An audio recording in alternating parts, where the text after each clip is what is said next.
जरा आप सोचिए, जब आप बचपन में थे तो आपके मन में बहुत सारे विचार नहीं चलते रहते थे। लेकिन जैसे ही जैसे आप बड़े होने लगे, आपके मन में तमाम विचार उत्पन्न होने लगते हैं। और कई बार तो यह देखा गया है कि कुछ लोगों का दिमाग तमाम प्रकार के विचारों से भर जाता है और वह बहुत ही अशांत दिखाई पड़ते हैं। उनका मन बहुत ही ज़्यादा अशांत हो जाता है और अशांत मन हमारा सुख चैन, हमारी नींद, सब कुछ हमसे छीन लेता है। हमारे पास तो सब कुछ है, लेकिन सब कुछ रहते हुए भी ऐसा लगता है कि हमारे पास कुछ भी नहीं है। इंसान सोफे पर तो सोता है, पर ठीक से सो भी नहीं पाता। लाख रुपए के बिस्तर पर सोता है अच्छी नींद आने के लिए, पर मन उसका हमेशा अशांति से भरा रहता है। आज की वीडियो देखने और सुनने के बाद आपका मन बिल्कुल शांत हो जाएगा और आप अंदर से बहुत ही सुकून महसूस करोगे। तो आइए चलते हैं एक लंबी यात्रा पर और खो जाइए हमारे साथ और खुद को बहने दीजिए हमारे शब्दों के साथ। मित्रों, कहानी बहुत पुरानी है, लेकिन बहुत कुछ बयां कर जाने वाली है, बहुत कुछ सिखा देने वाली है। एक सम्राट था जिसका नाई उसकी रोज मालिश करता, उसकी हजामत बनाता। अब सम्राट था तो उसकी देखरेख में तमाम नौकर चाकर उसके आगे पीछे लगे रहते थे। सम्राट एक बात से बहुत हैरान रहता था कि उसका नाई हमेशा प्रसन्न और मस्त रहता है। उसको 1 रुपया रोज मिलता, जिसमें वह खाता पीता, मित्रों को भी खिलाता पिलाता। रात को जब वह सोता तो उसके पास 1 पैसा भी ना होता। वह बिल्कुल निश्चिंत होकर के सोता। ना तो उसके मन में धन की चोरी होने की आशंका रहती थी और ना ही उसे यह डर रहता था कि उसका कोई धन चुरा लेगा। वह बिल्कुल मस्त होकर के सोता था, ऐसा सोता जैसा कि वह काफी दिनों से सोया ही नहीं हो। बिल्कुल निश्चिंत मन से सोता। आसपास से थोड़ी बहुत आवाज भी आती तो उसे परेशान न कर पाती, उसको नींद से जगा न पाती। वह मस्त होकर के सोता रहता। वह सुबह सम्राट का मालिश करता और सम्राट उसे मालिश के बदले 1 रुपया दे देता था। वह इतना खुश रहता था कि सम्राट को उससे ईर्ष्या होने लगी। सम्राट कभी इतना खुश नहीं रहता था। उदासी और चिंताओं के बोझ उसके सिर पर रहते थे। उसने नाई से पूछा कि तेरी प्रसन्नता का राज क्या है। नाई ने सम्राट से कहा, मैं तो कुछ जानता ही नहीं और मैं बुद्धिमान भी नहीं, लेकिन जैसे ही आप मुझे देख करके चकित हो गए, वैसे ही मैं आपको देखकर चकित हो गया कि आपके दुखी होने का कारण क्या है। नाई ने सम्राट से कहा कि महाशय, मेरे पास तो कुछ भी नहीं है और मैं सुखी हूँ। आपके पास तो सब कुछ है और आप सुखी नहीं। यह बात तो मुझे आश्चर्य में डाल दे रही है। आप मुझे ज्यादा हैरान में डाल दिए हैं। नाई के वापस चले जाने पर सम्राट ने वजीर को बुलाया और वजीर से कहा कि इसकी प्रसन्नता का राज तुम्हें पता लगाना पड़ेगा। सम्राट ने वजीर से कहा कि इसका राज खोजना पड़ेगा। यह नाई इतना प्रसन्न है कि मेरे मन में ईर्ष्या की आग जलती है। मित्रों, यह होना तो तय है, क्योंकि दुनिया के लोग जब किसी को देखते हैं कि कोई इंसान बहुत प्रसन्न है तो लोगों को बर्दाश्त नहीं होता है। वैसे ही सम्राट के साथ हो रहा था। सम्राट उस नाई से जलने लगा। सम्राट जलने लगा कि उसके पास तो सब कुछ है, नौकर चाकर है, उसका महल इतना बड़ा है, उसका राज्य इतना बड़ा है, लाखों लोग उसकी सेवा में जुटे रहते हैं, लेकिन सम्राट अंदर से प्रसन्न नहीं था। उसका मन बहुत ही अशांत रहता था। जबकि जो नाई था उसके पास तो कुछ भी नहीं था। वह तो राजा के द्वारा दिए गए 1 रुपए पर अपना गुजारा करता था। ऐसा मस्त होकर के जीवन व्यतीत करता था कि उसे किसी भी चीज की फिक्र नहीं थी। सम्राट जब उस नाई को ऐसा मस्त देखता तो उसके मन में ईर्ष्या जागने लगी। सम्राट सोचने लगा कि इससे तो बेहतर है कि हम ही नाई होते। सम्राट होकर क्यों फंस गए। न रात को नींद, न दिन को चैन, रोज चिंताएं बढ़ती ही चली जाती हैं। एक समस्या हल करो तो 10 खड़ी हो जाती। वजीर ने कहा कि महाराज, आप घबराइए नहीं, मैं उस नाई को बिल्कुल दुरुस्त किए देता हूँ। वजीर तो गणित में कुशल था। सम्राट ने कहा कि क्या करोगे। उसने कहा कि कुछ नहीं, आपको 2-4 दिनों में सब कुछ पता चल जाएगा। वजीर ने रात में ही 99 रुपए एक थैली में रख करके रात को नाई के घर में फेंक आया। जब सुबह नाई उठा तो थैला पाया। थैले को खोला और उसने 99 रुपए गिने। वह चिंतित हो गया। उसने कहा कि बस 1 रुपया आज मिल जाए तो पूरे 100 हो जाएंगे। उसने मन बना लिया कि वह आज उपवास ही रखेगा और 100 पूरे करके रहेगा। बस अब उस नाई के मन में उपद्रव शुरू हो गए। कभी उसने इकट्ठा करने के बारे में सोचा ना था। इकट्ठा करने की सुविधा भी ना थी। 1 रुपया मिलता वह पर्याप्त था उसकी जरूरतों को पूरा करने के लिए। कल की उसने कभी चिंता ही ना की थी। वह आज में जिया था। आज पहली दफा उसने आने वाले कल के बारे में सोचा। सिर्फ एक दिन तकलीफ उठानी थी कि 100 हो जाएंगे। उसने दूसरे दिन भी उपवास कर लिया, लेकिन जब दूसरे दिन वह सम्राट के पैर दबाने गया तो उसमें वह मस्ती ना थी। वह उदास व चिंता में पड़ा था। कोई गणित चल रहा था उसके मन में। सम्राट ने पूछा, क्या बात है, आज तुम बड़े चिंतित मालूम पड़ते हो। नाई ने कहा कि नहीं हुजूर, कुछ भी नहीं है, सब कुछ तो ठीक है। मगर आज बात में वह सुगंध ना थी जो सदा होती थी। आज वह इस बात को धीरे से कह रहा था। सम्राट ने कहा कि मैं नहीं मानूंगा, तुम उदास दिखाई देते हो, तुम्हारी आंखों में वह रौनक नहीं है। सम्राट ने पूछा, तुम रात को ठीक से सोए तो हो ना। नाई ने कहा कि अब आप पूछते हैं तो आपसे झूठ कैसे बोलूं। कल रात को मैं सो नहीं पाया, लेकिन सब ठीक हो जाएगा, एक दिन की तो बात है। लेकिन उसने 99 रुपए की थैली के बारे में उस सम्राट को कुछ नहीं बताया। लेकिन उस नाई की चिंता रोज बढ़ती गई। किसी तरह उसने 100 पूरे कर लिए तो वह सोचने लगा कि अब 100 तो हो गए हैं, अब धीरे धीरे और इकट्ठा कर लूं तो कभी 200 हो जाएंगे। अब एक एक कदम वह इकट्ठा करने में लग गया। वह 15 दिन में बिल्कुल ढीला ढाला हो गया। उसकी सब खुशी चली गई। सम्राट ने नाई से कहा कि बता मामला क्या है। सम्राट ने मुस्कुरा करके नाई से कहा कि मेरे वजीर ने कुछ किया है क्या। तब वह नाई चौंका। नाई बोला, क्या मतलब आपका। नाई ने कहा कि ओह वजीर, अच्छा तो अब मैं समझा। अचानक मेरे घर में एक थैला पड़ा मिला और उसमें 99 रुपए थे। बस उसी दिन से मैं मुश्किल में पड़ गया। मित्रों, यही हाल हम सबकी भी जिंदगी में होता है और बिल्कुल ऐसा ही होता है। जब हम किसी चीज की पाने की आशा रखते हैं तो उसके पूरा हो जाने पर हम किसी दूसरी चीज की पाने की लालसा रखते हैं। फिर अगर वह चीज हमें मिल गई तो किसी तीसरी चीज की पाने की उम्मीदें हमारे मन में बढ़ जाती हैं। हम सब सोचते हैं कि काश मेरे पास थोड़ा सा धन आ जाए, और जब थोड़ा धन भी आ जाता है तो हमारी उम्मीदें और बढ़ जाती हैं। फिर हम सोचने लगते हैं कि काश थोड़ा और धन आ जाए, फिर और उम्मीद बढ़ने लगती है कि थोड़ा और आ जाए। फिर थोड़ा करते करते उस धन को पाने के चक्कर में आप पता नहीं कितने दिन, कितने वर्ष ऐसे ही गुजार देते हैं। धन भी बहुत कमा लेते हैं, लेकिन फिर भी उस धन से आपको कभी तृप्ति नहीं मिल पाती है। मन उतना ही अशांत होता चला जाता है। उस नाई की तरह जब तक उसके पास 1 रुपया था तब तक वह बिल्कुल निश्चिंत होकर के आराम से सोता था। उसे किसी भी चीज की फिक्र नहीं थी। ना कोई बड़ी जमीन खरीदने की थी, ना कोई बड़ा घर बनाना था, ना कुछ उसके पास बहुत ज्यादा व्यवस्था करनी थी। वह मस्त होकर के खाता और सो जाता।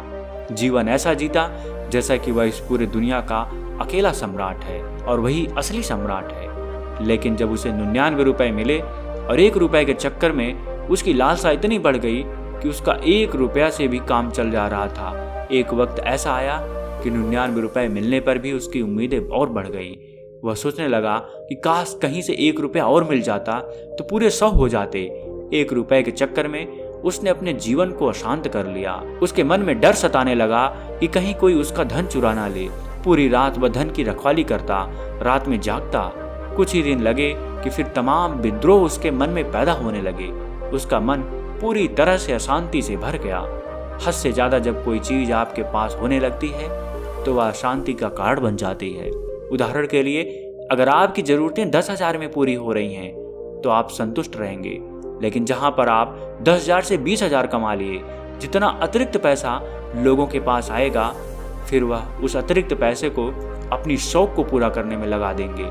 फिर लोग उस पैसे को भोग में खर्च करेंगे, अपनी वासनाओं की पूर्ति में खर्च करेंगे, क्योंकि अब उनके पास अतिरिक्त रुपया आ गया है। गरीब इस बात को लेकर के रोता रहता है कि उसके पास कुछ और आ जाए, कुछ और धन आ जाए तो शायद उसकी जिंदगी सुधर जाए। पूरी जिंदगी वह इसी बात को लेकर के रोता रहता है कि उसके पास पैसे नहीं है। लेकिन जिनके पास अतिरिक्त पैसा है उन्हें वासना घेर लेती है। लेकिन जिनके पास पैसा नहीं है या पैसा है तो भी वह सोचते रहते हैं कि काश कुछ और मिल जाए।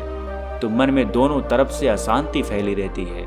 इंसान मरते समय बहुत ही अशांति से मरता है, बहुत बेचैन रहता है, घबराहट होती है उसके अंदर। ऐसा आपने कभी विचार किया है कि ऐसा क्यों होता है? उसने तो सारे शास्त्र भी पढ़े थे, लोगों को जाना भी था, लेकिन फिर भी उसका मन मरते समय इतना अशांत क्यों रहता है? बात यह नहीं है कि वह मर रहा है, बात यह है कि उसने जो इतनी चीजें बनाई थी, इतनी कीमती चीजें खरीदी थी, पूरी जिंदगी भर सिर्फ और सिर्फ खुद को भोग के लिए चीजों को खरीदने में पूरी तरह अपनी जिंदगी लुटा दिया। और जब इस दुनिया से विदा लेने की बारी आई तो उसके द्वारा बनाई गई चीजें, बड़े बड़े महल, सब कुछ अब छूटते जा रहे हैं। उसकी चीजों का उपयोग कोई और करेगा, इस बात की भी उसे बेचैनी रहती है।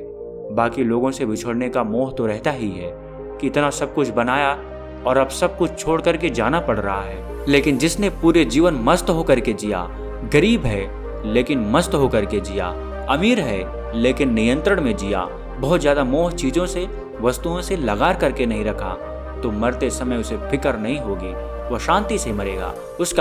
उसका मन हमेशा शांत रहेगा।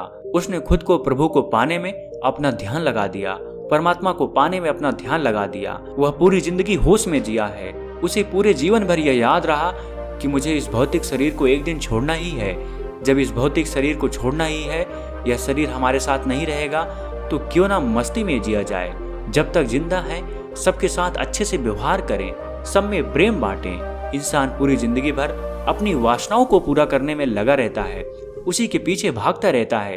मन की शांति उसको कहां से मिलेगी? जब तक आप जान नहीं लेते हैं, जब तक आप खुद को जागरूक नहीं करते हैं, जब तक आप अपने आंखों के ऊपर जो भोग विलास की पट्टी है उसको हटाने का प्रयास नहीं करेंगे, तब तक आपको शांति कभी नहीं मिलने वाली है।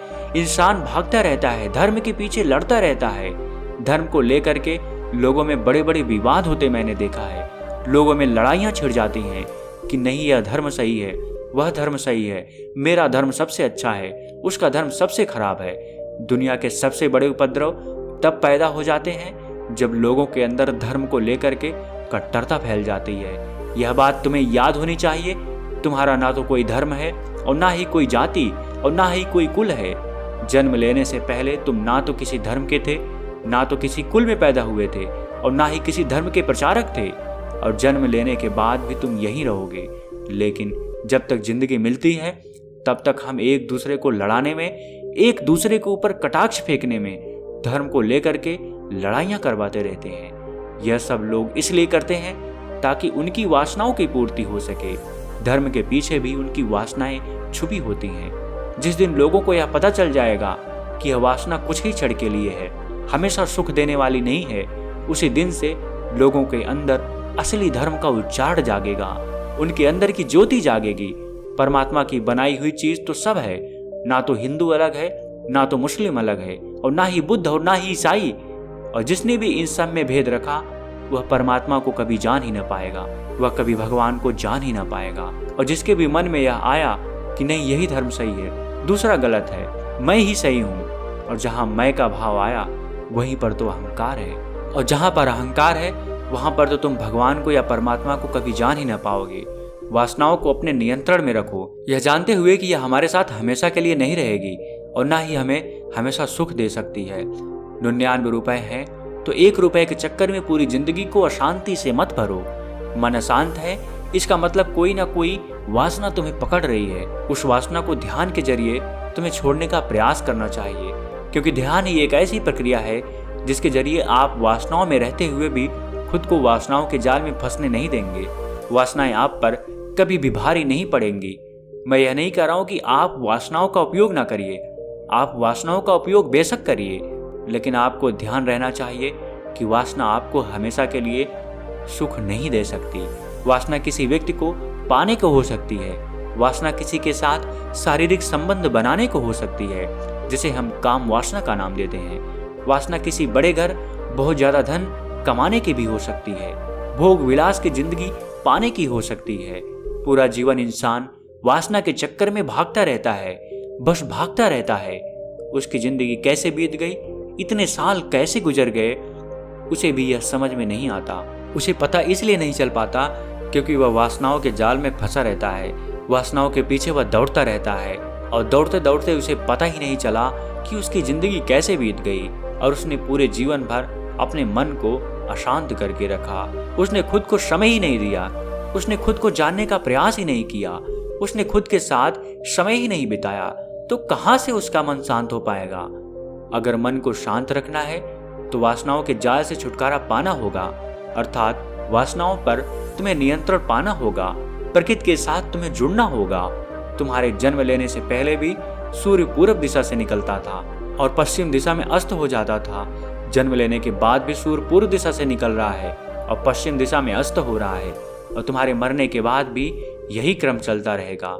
ठंडी के बाद गर्मी आएगी और गर्मी के बाद बरसात, यह मौसम ऐसा ही चलता रहेगा। कभी तुम किसी योनि में जन्म लोगे तो कभी किसी दूसरी योनि में, और इन सब के पीछे एक ही राज है कि इंसान वासनाओं को पूरा करने के चक्कर में खुद को जान ही नहीं पाता। और जिसने भी इन सब के रहस्य को समझ लिया, उसने खुद को जागरूक कर लिया, फिर उसने इन वासनाओं के जाल से खुद को मुक्ति पा ली। अब मनुष्य जीवन मिला है तो खुद को चेतो, खुद को जानो, खुद को जागरूक करो। अब रुक जाओ, बहुत हो गया, थोड़ा ठहर जाओ, विचार करो कि जिस चीज के पीछे तुम भाग रहे हो, क्या असली सुख और शांति तुम्हें वही देगी? एक क्षण रुक कर विचार जरूर करना। जिसके पीछे तुम भाग रहे हो, जिसे पाने की तुम कोशिश कर रहे हो, क्या वही भौतिक चीज, वही भौतिक शरीर तुम्हें सुख दे जाएगा? विचार करो कि तुम्हें असली सुख और शांति कहाँ मिलेगी। अब जिस दिन तुमने जान लिया, उसी दिन से तुम्हारा मन शांति से भर जाएगा। तुम्हारे रोम रोम में असली सुख और शांति प्रवाहित होने लगेगी। मित्रों, आपसे विदा लेता हूँ। मुझे उम्मीद है आपको भी इस वीडियो से बहुत कुछ सीखने को मिला होगा, और वीडियो अच्छी लगे तो इसे अपने दोस्तों को जरूर शेयर करिएगा। मिलते हैं अगले वीडियो में कुछ नए विचारों के साथ। तब तक के लिए इस वीडियो में बने रहने के लिए सच्चे दिल से आपका बहुत बहुत आभार। आप और आपका परिवार हमेशा खुशी और प्रसन्न रहे।